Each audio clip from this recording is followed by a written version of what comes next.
Good evening, ladies and gentlemen. Look way up there on that hill. That be the critters. I'm getting ready to go feed here in a bit. So in a minute here, you're going to get today's earlier recording. It is a recorded session, but my radio segment earlier today, where we talk about some of the ills of the property preservation industry and some of the people that have reported on it over the years. And for right now, that's how far away those critters are. They walked a long way, huh? They're up there foraging for grub on the side of that mountain. Anyways, I'm getting ready to go feed them. I'm getting ready to come on the radio, so I'm going to turn the camera over to the radio and let you guys listen to today's radio segment on the property preservation industry. For all your up-to-the-minute property preservation information, foreclosurepedia.org, ladies and gentlemen. We'll be back in a bit.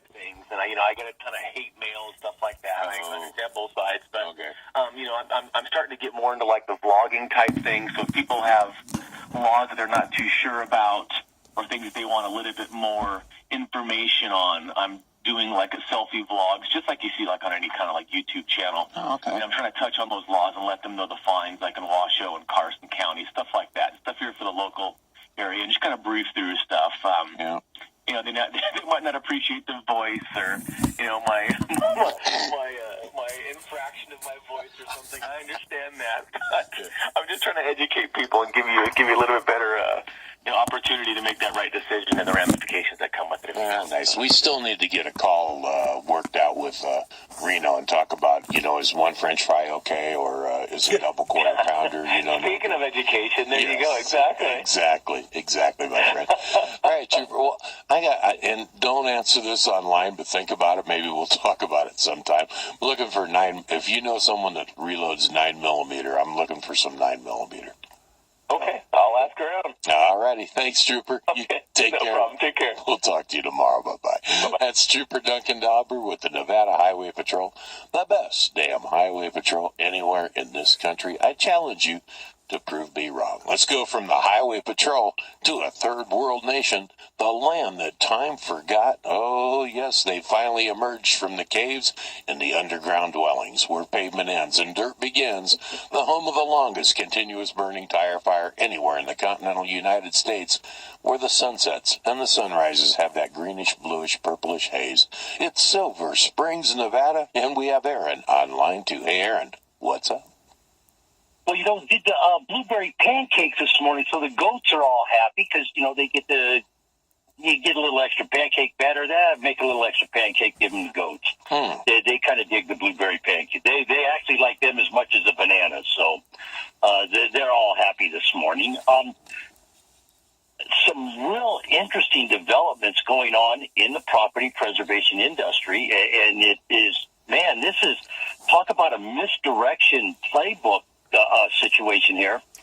Education has always been an issue in the property preservation company, and back in 2010, I started screaming, you have to have education, and the education package has to be one that, does it cover the work you're going to do? Are your employees going to benefit from it? There's a whole lot of scenarios going on there, but right now it looks like, again, National Association of Mortgage Field Services is trying to backdoor revenue. Aspen Grove Solutions, they forced this company on members of labor for background checks. Now, my argument back when this happened, when they started doing this, was, you know what? Our PEO, our employment company, our payroll company, they already do background checks. What's wrong with my police department's background check here locally, and you want me to have this company in Ireland do a background check? Doesn't make sense. Turned out there's a lot of improprieties on record with that company, but now NAMFS is going to have force on labor to take education programs copywritten by Aspen Grove Solutions, and through the NAMFS website, the money goes through the website and everything. So it's become a very convoluted issue, and all kinds of conspiracy, government relations, and stuff are coming into play. Foreclosurepedia's reporting on the Sherman Act, and I actually, when I start looking at the scenario, I believe the Clayton Act is also in play with the Sherman Act on the labor violations going on in property preservation. We're just going to have to see how that plays out. Complaints have been filed and registered with the courts on this as far as a nonprofit getting involved in the financing of education. And I think the big thing everybody needs to understand here, this education that they're forcing on labor, they're going to certify you for this education, but yet they're not accredited anywhere. And for many years, I have long supported NARPE International's education program for the property preservation industry for a couple of reasons. It is accredited by the state of the Real Estate Commission in Texas, so they have some authoritative type of an agency saying, hey, this is good education, it's a good program, and they support it, but they're a neutral third party. They're not a member of any organization. They don't belong to NAMFS. There's no kickbacks going on. There's no, here, be my buddy, do this, or anything like that. It's just a straightforward online education program for the industry, and it transcends property preservation to where this education that they want to force on you with this $65 background check per employee is only, it's got a very narrow window. You can't get outside the preservation industry because nobody's going to acknowledge it. So how do you charge $300 for something like that? I don't understand it. And well, yeah, again, it's something it is going to end up in the courts, and we're going to see how it plays out. Because by them forcing you to do that, you're not the independent contractor anymore. You're an employee. Well, there's ups and downsides of all that stuff. You get shady characters in any industry, but as a rule, most places, most things that you do, you have to demonstrate your competency. And for 30 years, I worked in the water industry, and I had certifications in treatment, distribution, backflow, cross-connection control. I mean, those are things that you get and you acquire, and you have continuing education units. And because it's a health and safety issue, you had to do that. But, 20 years ago, they didn't do that. And you could hire a guy right off the street and train him for a couple days and send him out to do stuff for your reservoir or your treatment facility. He could make decisions that could affect other people's lives. That had to stop. And I understand that you need competent people to do things. That's why there's contractors boards now. That's why there's licensing for businesses. And you have to do that. But it has to be through an agency that is third party, that has no dog in the fight. All they do is validate the tests, give the testing, and issue the certifications. That's all they do. And if you get anything out of that, then it's a convoluted system and you can't make it work.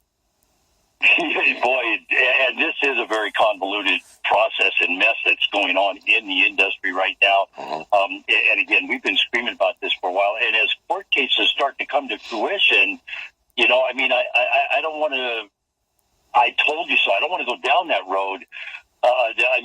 Is that in the back of my head? Of course it is. I don't think any human being out there that ever writes and says, hey, look, this is wrong. You can't do this. This is just not right. And then eventually they get, validated for what they're saying.